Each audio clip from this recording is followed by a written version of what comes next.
आज जो हमारा पहला टॉपिक है वो बहुत इम्पोर्टेंट टॉपिक है। उसके बाद जो टॉपिक है बातों वाले ही टॉपिक है, जैसे पहले करते हैं वैसे ही करेंगे। लेकिन जो अपना पहला टॉपिक है वो है लॉ ऑफ रेडियो एक्टिविटी। ये टॉपिक आपका बहुत ज़्यादा इम्पोर्टेंट टॉपिक है। आपके पीएमसी सिलेबस के अंदर भी इसका लिखा हुआ है, लिखा हुआ है इसका पीएमसी सिलेबस के अंदर, तो इसको थोड़ा ध्यान दीजिएगा। उसके बाद टॉपिक जो है ये भी सिंपल है, कोई मुश्किल नहीं है, लेकिन ज़्यादा इम्पोर्टेंट टॉपिक बनता है। ठीक है, तो सबसे पहले हम करेंगे बेटा लॉ रेडियो एक्टिव। हाँ ठीक है। कौन है बीजू?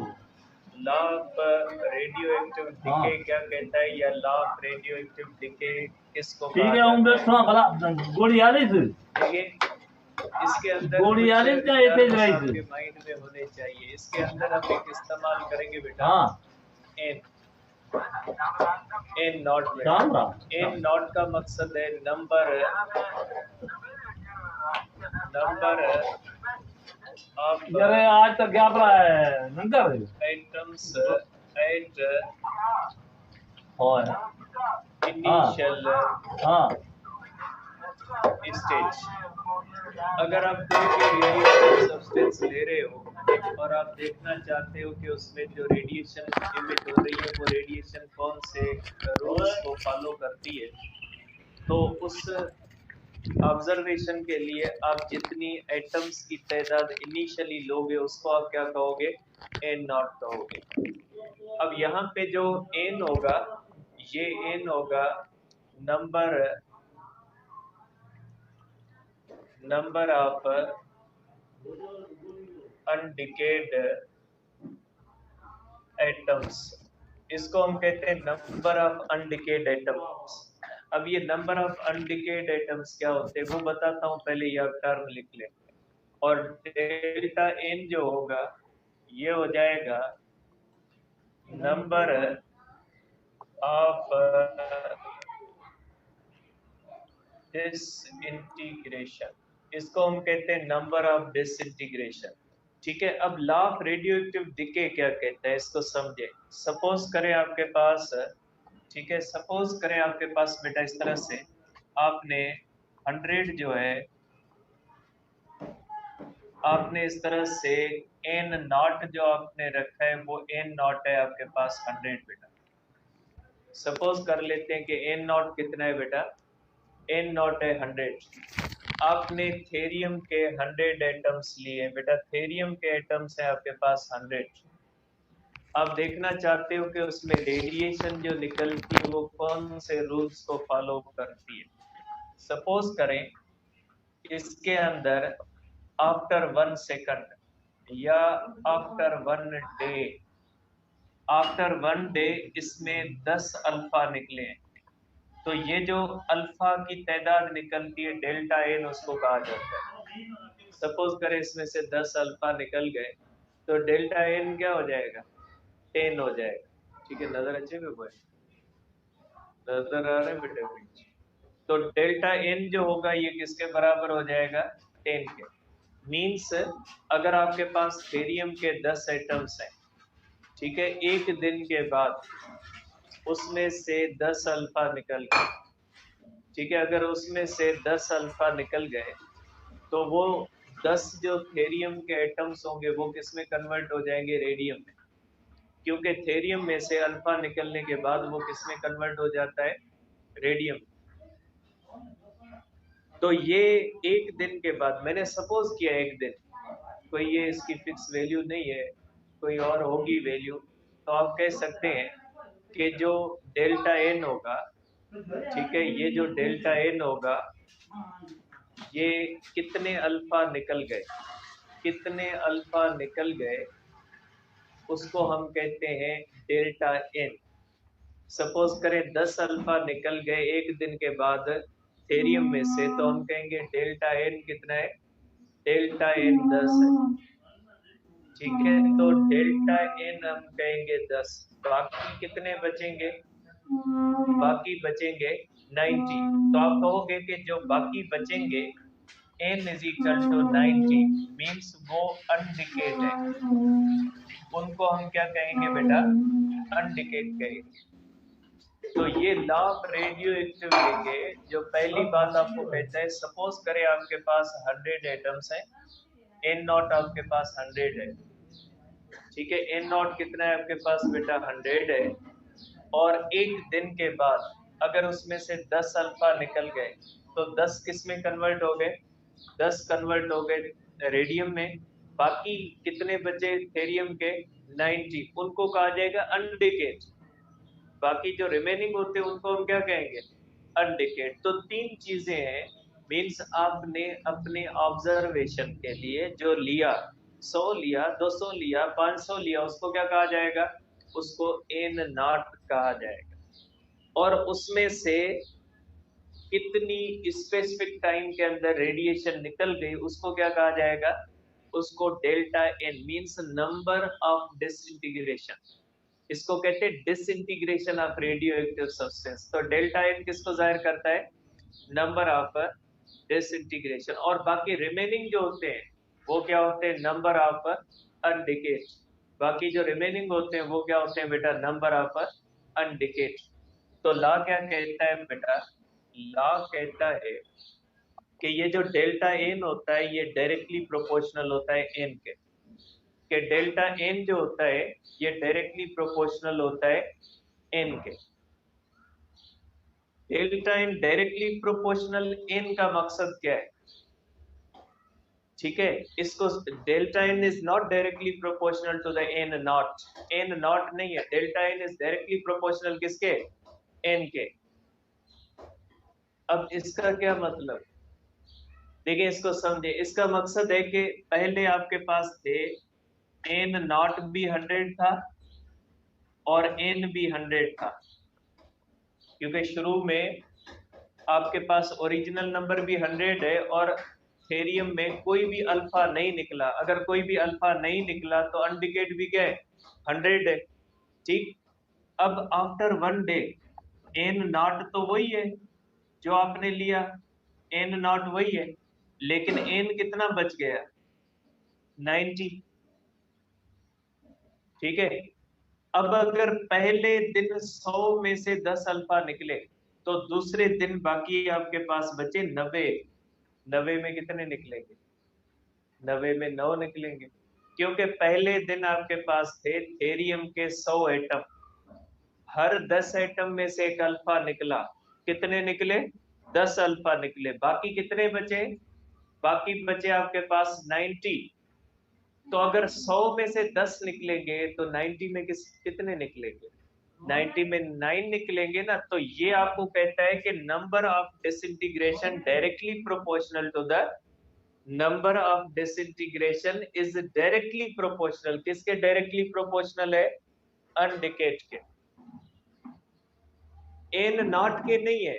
अगर एन नॉट के होता तो क्या होता, पहले दिन भी 10 थे, दूसरे दिन भी 10 होते, तीसरे दिन भी क्या होते, 10 होते, 10 दिनों के अंदर ये कंप्लीट कन्वर्ट किसके अंदर हो जाता, कंप्लीट कन्वर्ट हो जाता रेडियम के अंदर। लेकिन ये पहले दिन ज्यादा है तो ज्यादा रेडिएशन, मींस ये आपको क्या बताता है, ये लॉ आपको बताता है कि radio activity decreases with the time, radio activity time के साथ डिक्रीज होती है, स्लो होती है, स्लो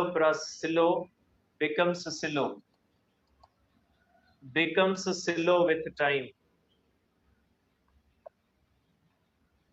ये टाइम के साथ रेडियो एक्टिविटी स्लो हो जाती है। पहले दिन कितनी है, पहले दिन, ठीक है, पहले दिन आपके पास है, अगर आप कहेंगे कि पहले दिन जो है वो 10 रेज निकले, दूसरे दिन कितने निकले, 9 निकले, ठीक है।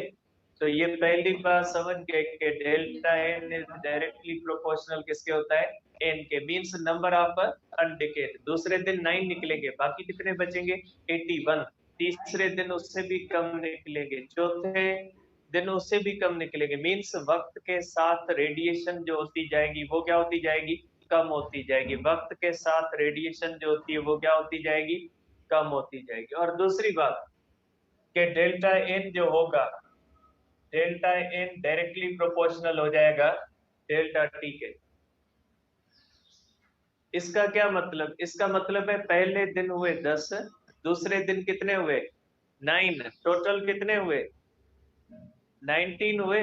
तीसरे दिन सपोज करें 7 निकलते हैं तो कितने हो जाएंगे 26 होंगे। मीन्स वक्त के साथ डिकेड एटम्स की नंबर ऑफ डिसइंटीग्रेशन की टोटल तादाद क्या होती जाएगी, बढ़ती जाएगी। तो आप कहोगे, दोनों को मिला के अगर कहोगे तो delta N is proportional to the N delta T, या delta N is equal to minus lambda delta T. ये है लॉ ऑफ रेडियोएक्टिव डिके। इसके अंदर लेमडा जो होता है इसको कहा जाता है डिके कांस्टेंट, इसको हम कहते हैं डिके कांस्टेंट या this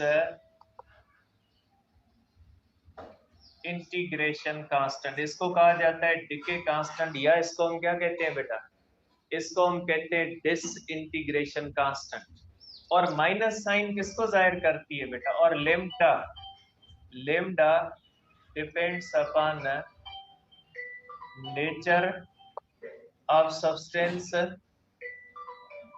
and is independent of external factors। external factors से independent है।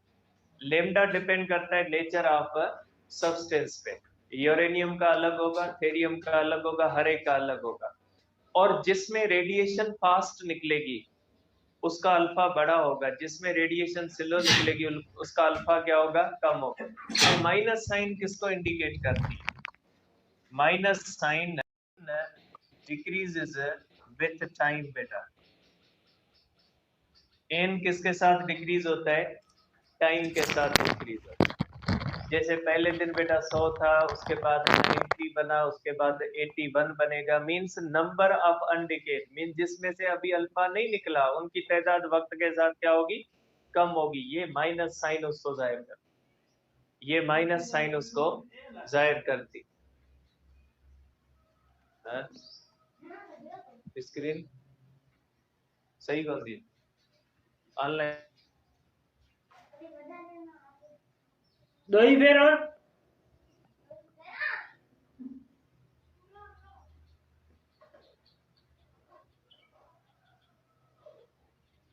होती है वो क्या हो जाती है, कम हो जाती है। ठीक है, तो ये हो जाता है ऑनलाइन वारनि फरमाइश है त असांखे नज़र कोन थो अचे, नज़र नथो अचे त इहो हाणे नज़र ईंदो लॻंदो आहे।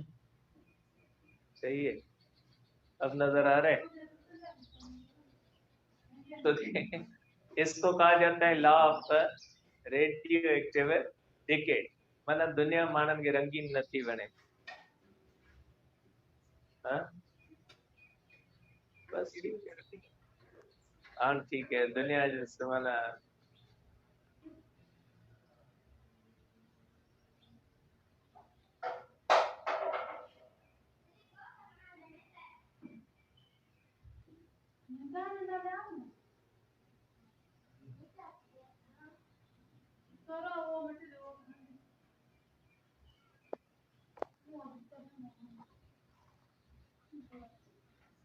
ना, ये पॉइंट सही नहीं लगती।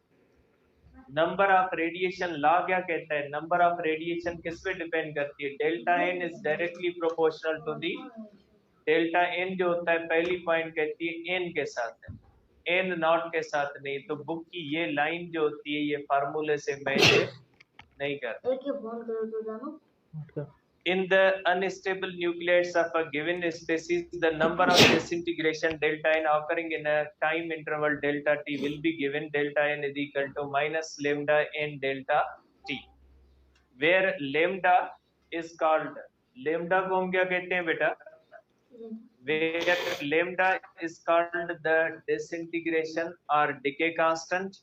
The negative sign in the equation is introduced to indicate the decrease in the number n with time. From equation 19.7 it is seen that if lambda is large, ये जो इक्वेशन है ना बेटा जो अभी हमने डिस्कस की, कि अगर delta N is directly proportional, is equal to minus lambda n delta t।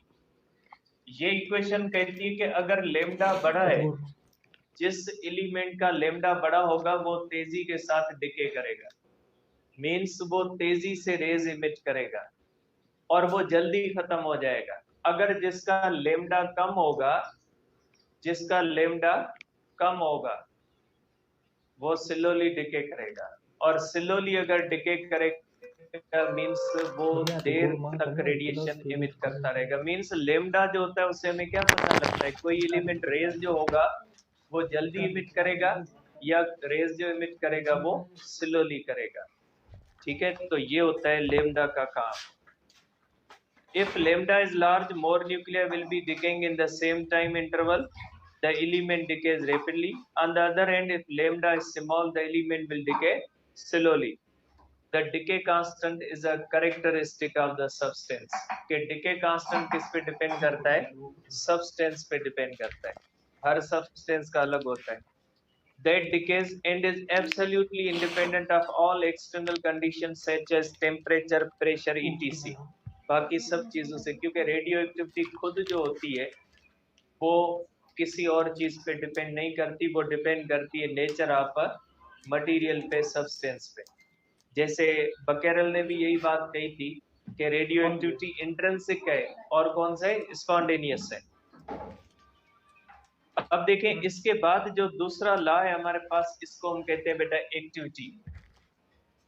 इसके बाद हमारे पास दूसरा लॉ है जिसको हम कहते हैं एक्टिविटी। डेल्टा टी किसके बराबर होगा, जब delta T infinite time. Radio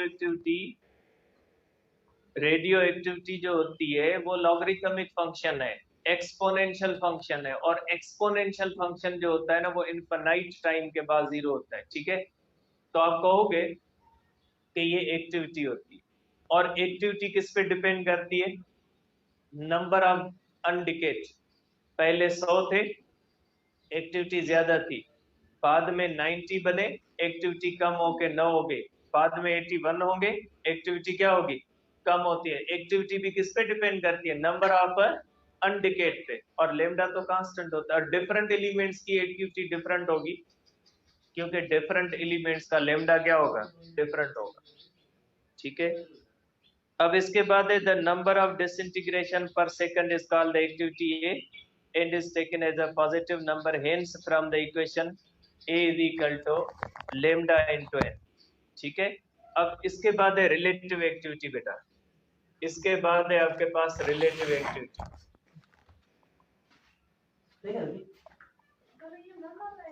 इसके बाद है बेटा रिलेटिव एक्टिविटी। रिलेटिव एक्टिविटी का मकसद क्या होता है बेटा, रिलेटिव एक्टिविटी का मकसद है n अपॉन n नॉट।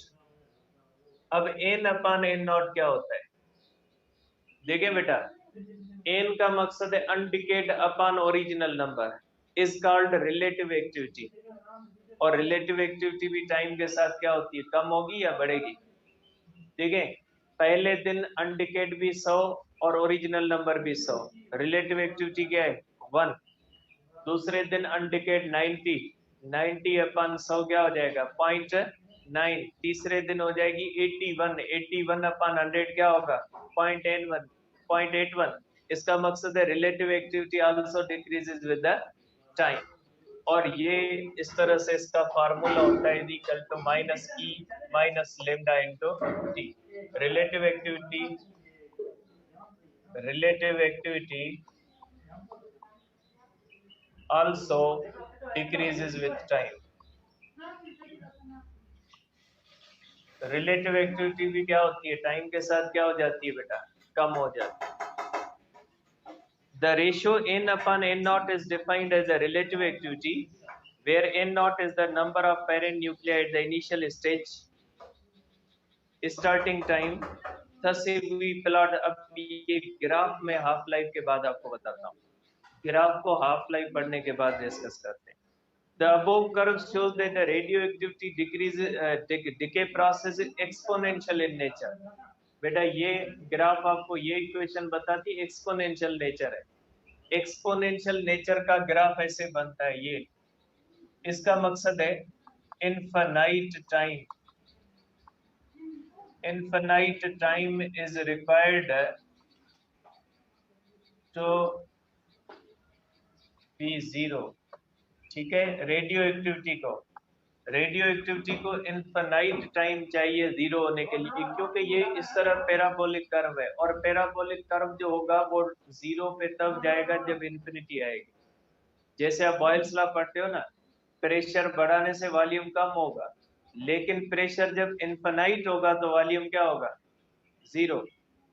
ऐसे तो नहीं होगा कि आप कहो कि ये जो है वो थोड़ा प्रेशर बढ़ाओगे वॉल्यूम जीरो हो जाएगा, क्योंकि उसका भी जो ग्राफ होता है वो कौन सा होता है, कर्व्ड ग्राफ है। कर्व्ड ग्राफ आपको बताता है कोई भी चीज खत्म होने के लिए आपको पैरामीटर्स कौन से चाहिए, इनफाइनाइट चाहिए। इसको आगे फिर डिस्कस करते हैं।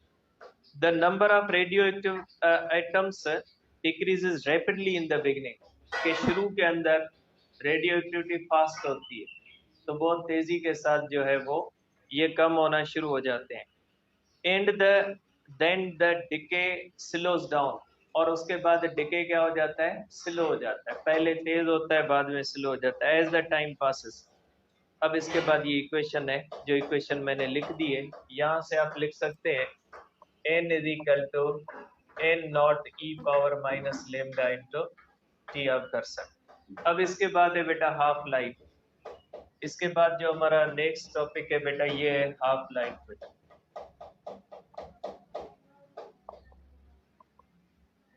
हाफ लाइफ जिसको टी हाफ कहते हैं बेटा, इसको हम कहते हैं बेटा टी हाफ। अब ये हाफ लाइफ क्या होती है बेटा, ठीक है। अब हम ये देखेंगे कि ये हाफ लाइफ क्या होती है, या हाफ लाइफ किसको कहा जाता है बेटा। हाफ लाइफ का मकसद होता है बेटा वो टाइम जिस टाइम में किसी भी सब्सटेंस के आधे एटम्स डिके हो जाए।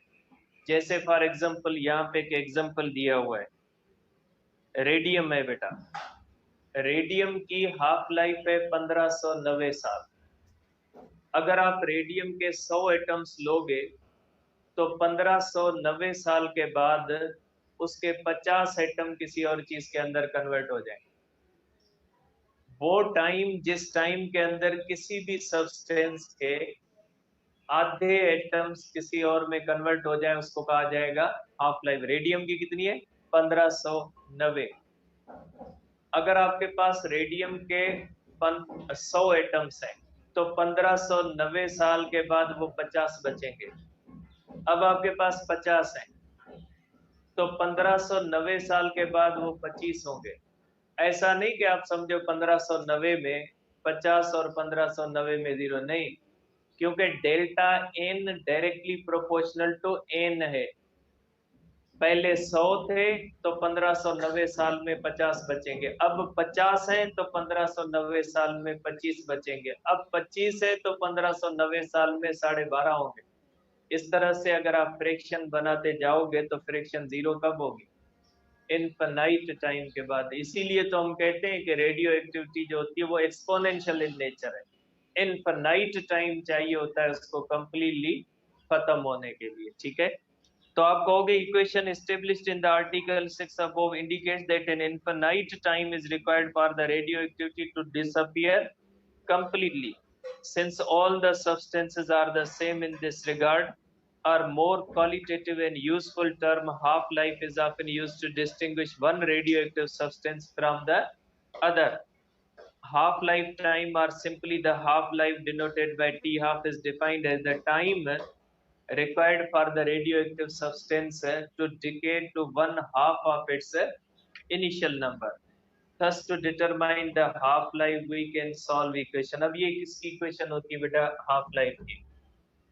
हाफ लाइफ होती है बेटा is equal to 0.693 upon lambda, ये कांस्टेंट है बेटा। तो हाफ लाइफ क्या होगी, इनवर्सली प्रोपोर्शनल लेमडा। जिस एलिमेंट का लेमडा बड़ा होगा वो जल्दी डिके करेगा और उसकी हाफ लाइफ क्या होगी, कम। और जिसका लेमडा छोटा होगा उसकी हाफ लाइफ क्या होगी, बड़ी। जैसे आपके बुक में एग्जांपल दिया है, रेडियम की हाफ लाइफ है 1590 साल, मींस उसका लेमडा छोटा है। और जो रेडॉन है उसकी है सिर्फ 3.25 डेज। तो रेडॉन का लेमडा क्या होगा, बड़ा। जिसकी हाफ लाइफ कम होगी वो जल्दी डिके होगा, उसका लेमडा बड़ा होगा, और जिसकी हाफ लाइफ कम है उसका लेमडा कम होगा, ठीक है, और वो क्या करेगा, स्लोली डिके करेगा। Equation shows that the half-life of radioactive element is inversely proportional to the decay constant lambda. Half-life of radium is 1590 years, while for radon it is only 3.825 days. This means that radium is long-lived, whereas radon is a short-lived. ठीक है, अब इसके बाद है nuclear changes and conservation laws बेटा। अब ये nuclear changes and conservation laws आपको क्या बताते हैं बेटा? Nuclear changes and conservation laws बेटा। न्यूक्लियर चेंजेस और कंजर्वेशन लॉज आपको क्या बताते हैं बेटा? देखें, अब जब कोई भी न्यूक्लियर रिएक्शन होता है, पहले मैं रिएक्शन लिखता हूं बेटा। अब इसको देखें कि रिएक्शन क्या कहता है बेटा। थेरियम है, इसका नंबर है बेटा 227 और इसकी चार्ज है 90 बेटा। ये एक अल्फा पार्टिकल इमिट करता है, ये चला जाता है रेडियम में, इसका होता है बेटा 223 और इसका हो जाता है 88 प्लस इसमें बेटा हो जाता है जो है वो 2 और ये 4 हो जाता है। अब इसमें देखें बेटा, ये रिएक्शन हुआ जिसमें अल्फा पार्टिकल निकला, इसमें भी कुछ रूल्स फॉलो होते हैं, ऐसा नहीं कि ये बिना रूल के होता है। इसमें पहला रूल कौन सा होता है? Conservation of nucleon number. देखें, ये न्यूक्लियन है बेटा, इसके पास आप देख सकते हैं कि इसके पास 227 है, बाद में भी कितने बेटा 227 है। मीन्स रिएक्शन के अंदर कोई भी प्रोटॉन न्यूट्रॉन न क्रिएट हुआ है न डिस्ट्रॉय हुआ है। चार्ज देख ले, पहले भी 90 थी और बाद में भी कितनी है 90 है। तो बेटा दोनों है कि कंजर्वेशन ऑफ न्यूक्लियर नंबर भी होती है और कंजर्वेशन किसकी होती है? चार्ज की।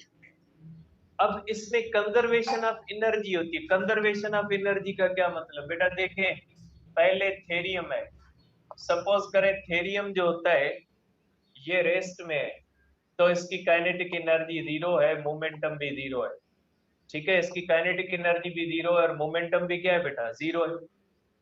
अब अगर ये कन्वर्ट हो जाता है किसके अंदर बेटा?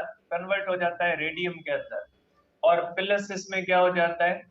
अल्फा पार्टिकल बेटा, इस तरह से।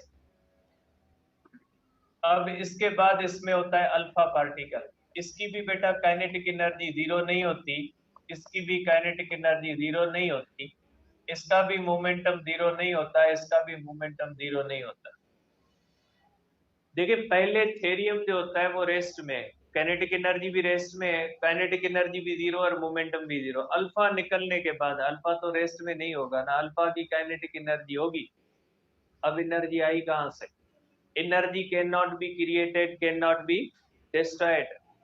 अब अल्फा के पास अगर एनर्जी आई तो कहां से आई?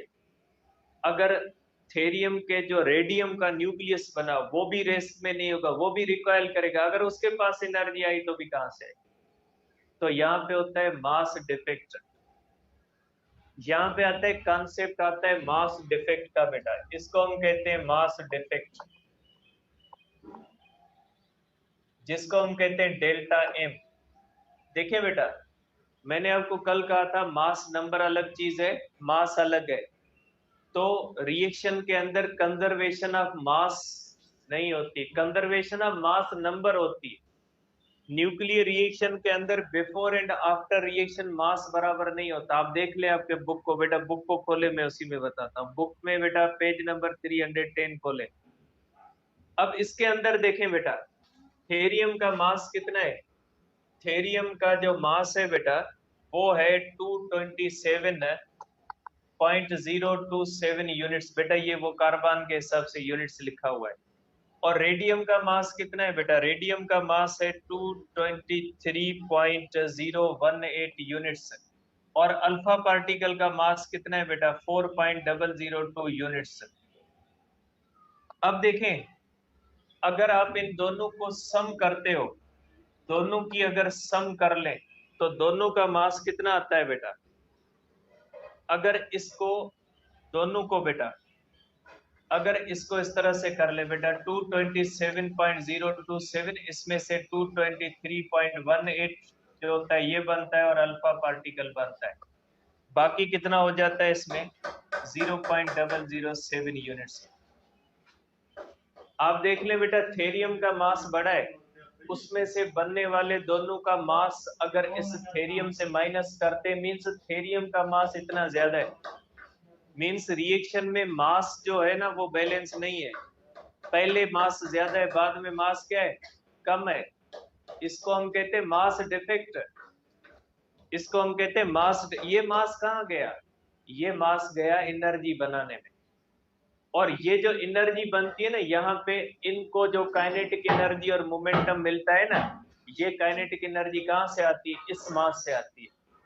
तो न्यूक्लियर जब रिएक्शन होता है ना तो before reaction and after reaction mass same नहीं होता, क्योंकि energy can not be created can not be destroyed. तो ये जो एनर्जी बनती है कहाँ से बनती है, ये एनर्जी मास से बनती है। मास किस में कन्वर्ट हो जाता है, एनर्जी में कन्वर्ट हो जाता है, ठीक है। तो न्यूक्लियर रिएक्शन के अंदर ये मास डिफेक्ट होता है, मींस मास डिफेक्ट कितना आया बेटा, डेल्टा एम आ गया 0.007 यूनिट्स बेटा। अब मास गिवन है यूनिट्स में, तो इसके लिए एनर्जी हो जाएगी बेटा, ये डायरेक्ट फार्मूला है, मल्टीप्लाइड बाय 931 MeV, ये कन्वर्शन फैक्टर है। अगर आपको कहा जाए कि मास इतने यूनिट्स हैं उसमें से कितनी एनर्जी बनेगी तो आप ये कैलकुलेशन करोगे, ठीक है। आप अगर यूनिट्स में, किलोग्राम में नहीं, मास किस में दिया हुआ है, यूनिट्स में, अगर यूनिट्स में गिवन है तो आप ये करोगे, और इसमें से कितनी एनर्जी बनेगी लिखा हुआ है आपके बुक में बेटा, कैलकुलेट किया हुआ है 6.517 MeV, इतनी एनर्जी बनेगी। और ये एनर्जी किस में चली जाएगी, अल्फा पार्टिकल की काइनेटिक एनर्जी और इसकी न्यूक्लियस की रिकॉइल एनर्जी। तो एनर्जी की भी कंजर्वेशन होती है यहाँ पे, लेकिन एनर्जी यहाँ पे बनती है, और किससे बनती है, मास से बनती है। मास किस में कन्वर्ट होता है, एनर्जी में, और इसको हम क्या कहते हैं, मास डिफेक्ट कहते हैं, ठीक है। समझ गए इस बात को। तो ये होता है बेटा कंजर्वेशन होती है किसकी, कंजर्वेशन होती है एनर्जी की, और मोमेंटम की भी कंजर्वेशन होती है, और एंगुलर मोमेंटम की कंजर्वेशन होती है। दिस एनर्जी कौन सी, ये वाली एनर्जी, दिस एनर्जी ऑफ 6.517 ये कहां से बनी, मास डिफेक्ट से बनी। show itself as the kinetic energy of the decay product. It has been observed that alpha particle come out with an energy 6.05, इस एनर्जी का 6.05 अल्फा के पास जाता है, रिमेनिंग किसके जाता है, रेडियम के पास। The experimental value of the energy of alpha particle is in close agreement or calculated energy 6.517 with a small difference of 0.11. 0.11 किसके पास आती है, इसके पास आती है। This apparent difference is taken care of in the fourth and fifth rules of conservation. Fourth और fifth कौन से, conservation of momentum और conservation of angular momentum. In our present example, this energy of 0.11 MeV is nothing but the kinetic energy of recoil of the daughter nucleus radon. Radon नहीं है बेटा, radium कर दें, इसको correct कर दें। All the radioactive decays or nuclear reaction involve the release of some energy. देखिए इस रिएक्शन के अंदर इस मास की वजह से ये एनर्जी रिलीज हुई, इस एनर्जी को हम क्या कहेंगे, Q वैल्यू कहेंगे। Release of the energy which is commonly denoted by the symbol Q, and in general terminology of nuclear physics it is referred as the Q value of the reaction. If Q is positive, energy is released and the reaction is exothermic, whereas for negative Q value, energy is required to be supplied in order to let the reaction go, and the reaction is said to be endothermic, ठीक है। Chemistry के अंदर शायद इससे different है, तो ये एक कंफ्यूजन है फिजिक्स और केमिस्ट्री के अंदर। थर्मोडायनेमिक्स के कुछ रूल्स हैं जिन रूल्स को तब्दील कर दिया गया, लेकिन अनफॉर्चुनेटली दोनों सब्जेक्ट्स के अंदर उनको फॉलो नहीं किया जा रहा। नतीजा ये निकलता है कि वो पुराना, कोई उसको कर रहा है पॉजिटिव, कोई उसको कर रहा है पॉजिटिव, इसलिए ये बहुत ज्यादा कंफ्यूजन आ गई है बुक्स के अंदर। न्यू रूल्स मौजूद हैं जिनके मुताबिक एक ही रूल के मुताबिक दोनों को देखना है, लेकिन अनफॉर्चुनेटली अपने पास अभी तक वो फॉलो नहीं होते। तो जैसा बुक में लिखा हुआ है ना, आप वैसा ही ऑप्शन करोगे। अगर एंट्री टेस्ट के अंदर आता है तो आपने अपनी तरफ से, आप सिर्फ किस में चेंज कर सकते हैं, आप कैलकुलेशन की मिस्टेक को चेंज कर सकते हैं, थ्योरी की मिस्टेक को चेंज नहीं कीजिए, क्योंकि थ्योरी की मिस्टेक का ऑप्शन जो होगा ना वो वैसा ही आएगा जैसा बुक में लिखा हुआ। इसलिए थ्योरी जैसी गलत है सही है, आपने वही ऑप्शन टिक कर देना है जो बुक के अंदर। आपने अपनी तरफ से अल्ट्रेशन नहीं करनी कि नहीं ये असल ये है लेकिन बुक के अंदर गलत है, फिर आप प्रूफ किसके पास करोगे कि बुक के अंदर गलत है। इसलिए जो चीज जैसे लिखी हुई है आप उसी को ऐसे एक्सेप्ट करके अपने ऑप्शन उसको टिक कर दें। इसके बाद है बेटा मास energy relation and mass defect. देखिए ये मास डिफेक्ट होता है ना, ये आइंस्टाइन के मुताबिक मास एनर्जी रिलेशन, अब ये आपको पता है बेटा कि फॉर मॉडरेट स्पीड्स बेटा, अगर कोई भी चीज आम स्पीड से जाती है तो उसके पास काइनेटिक एनर्जी होती है बेटा हाफ mv²। लेकिन अगर कोई हायर स्पीड पे जाती है, हायर स्पीड पे ये फार्मूला इस्तेमाल नहीं होगा, क्योंकि आपको पता है हायर स्पीड पे मास सेम नहीं रहता। तो हायर स्पीड पे काइनेटिक एनर्जी क्या हो जाएगी बेटा, half m0 under radical 1 minus v² अपन c² इंटू v² होगा। तो आइंस्टाइन ने कहा हायर स्पीड पे काइनेटिक एनर्जी के अंदर एक्सपेंशन आती है, मींस काइनेटिक एनर्जी मास की वजह से भी चेंज होती है। तो वो expansion in kinetic energy is equal to m minus m0 into c², या expansion in kinetic energy is equal to delta mc। Higher speed पे काइनेटिक एनर्जी का जो डिफरेंस, आम स्पीड पे आप काइनेटिक एनर्जी इतनी मेयर करते हो, हायर स्पीड में कितना डिफरेंस आएगा वो डिफरेंस इससे आप मेयर करो। ठीक है, तो ये है बेटा हमारे पास mass energy relation in the mass defect. अब इसके बाद आज का आखिरी टॉपिक है बेटा, फिर आगे कल करेंगे। इसके बाद है mass defect, mass defect and binding energy. Mass defect and binding energy, देखिए बेटा अभी हमने पहले जो डिस्कस किया है कि जब न्यूक्लियस टूटता है तो न्यूक्लियस के टूटने से मास डिफेक्ट आता है, और वो मास डिफेक्ट किसके अंदर चला जाता है, एनर्जी के अंदर। इसी तरह से जब न्यूक्लियस बनता है, तो न्यूक्लियस जब बनता है ना तो न्यूक्लियस के अंदर होती है बाइंडिंग एनर्जी। वो बाइंडिंग एनर्जी कहाँ से आती है, क्योंकि न्यूक्लियस के अंदर जो प्रोटॉन न्यूट्रॉन होते हैं ना उनको काबू करके रखने के लिए एक होती है बाइंडिंग एनर्जी। तो न्यूक्लियस बनते हुए भी बाइंडिंग एनर्जी आती है, वो बाइंडिंग एनर्जी कहाँ से आती है। ठीक है, न्यूक्लियस के टूटते हुए भी मास किस में कन्वर्ट होता है, एनर्जी में, और न्यूक्लियस बनते हुए भी मास किस में कन्वर्ट होता है, एनर्जी के अंदर। ठीक है, और न्यूक्लियस बनते हुए जो मास डिफेक्ट आता है वो बाइंडिंग एनर्जी में जाता है। यहाँ पे एक एग्जांपल दिया गया बेटा, पेज नंबर है 330।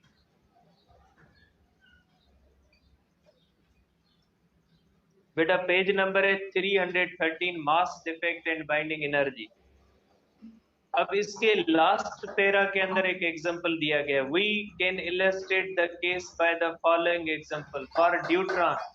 बेटा ड्यूट्रॉन के अंदर क्या होता है, एक प्रोटॉन होता है, एक न्यूट्रॉन होता है, which consists of 1 proton and 1 neutron.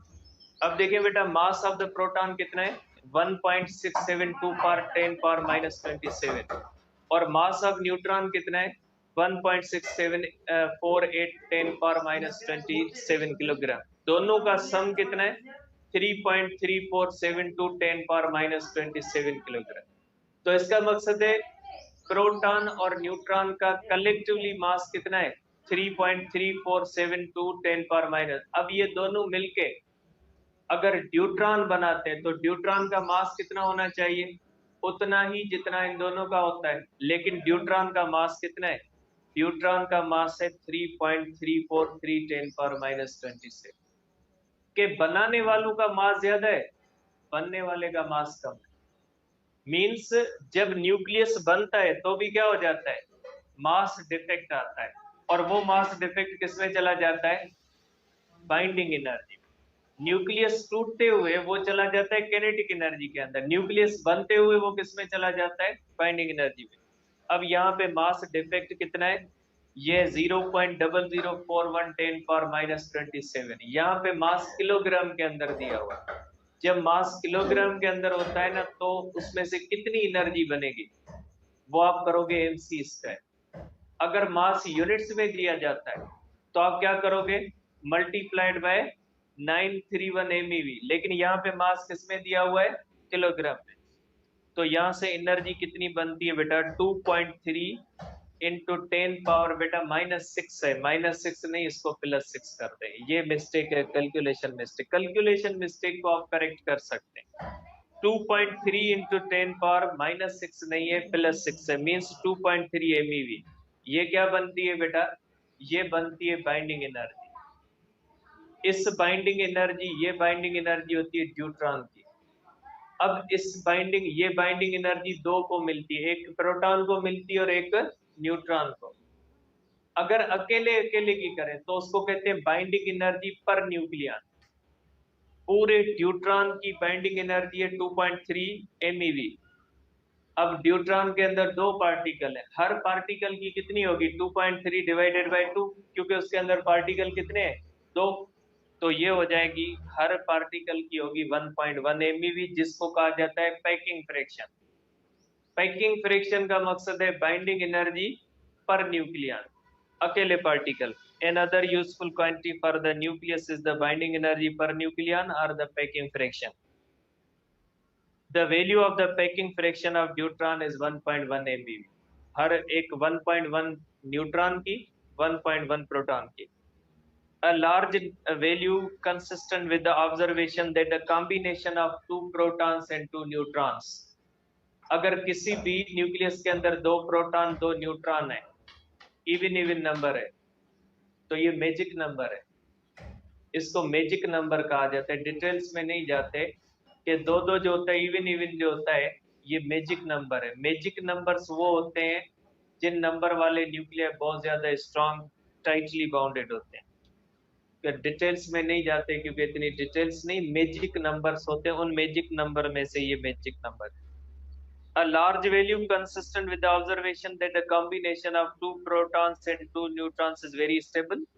Packing fraction for various nuclei has been plotted. अब ये ग्राफ है बेटा, ये आपको बताता है कि अगर पीरियोडिक टेबल में आप शुरू वाले एलिमेंट्स देखोगे तो उनकी बाइंडिंग एनर्जी पर न्यूक्लियन बढ़ेगी और फिर बाद में उनकी कम होगी। सबसे जो टाइटली बाउंडेड होते हैं ना, वो होते हैं आयरन, निकल, कोबाल्ट, जिनकी बाइंडिंग एनर्जी ओवर 8 MeV होती है। जिसकी बाइंडिंग एनर्जी ज्यादा होगी वो न्यूक्लियस टाइटली बाउंडेड होगा। आप पीरियोडिक टेबल के अंदर देखोगे कि शुरू के अंदर ये तेजी से बढ़ती है और ये मैक्सिमम होती है, उसके बाद फिर क्या हो जाती है, कम, और जब कम होती है तो रेडियो एक्टिविटी शुरू होती है 81, और इसके बाद ये फिर क्या हो जाती है, बहुत कम हो जाती है, रेडियो एक्टिविटी शुरू हो जाती है। It can be noted from the graph that the binding energy per nucleon increases rapidly at first. शुरू वालों में बाइंडिंग एनर्जी तेजी से बढ़ती है, and then slowly decreases as the number of nucleus increases beyond 60. 60 के बाद फिर ये कम होती है। Apparently, the nuclei with the largest binding energy per nucleon and hence most tightly bounded are those in the middle region of the periodic table: iron, cobalt, and nickel. These nuclei have considerably less mass than the sum of the masses of their constituent nucleons. It would take a large amount of energy to pull the nucleus apart. In nuclei को तोड़ने के लिए बहुत ज्यादा energy चाहिए। For these elements, the amount of binding energy per nucleon is over 8 MeV. The graph can be interpreted as a rough graph of nuclear stability. ठीक है, अब इसके बाद कल करेंगे, ये कल इंशाल्लाह आपका कंप्लीट हो जाएगा चैप्टर।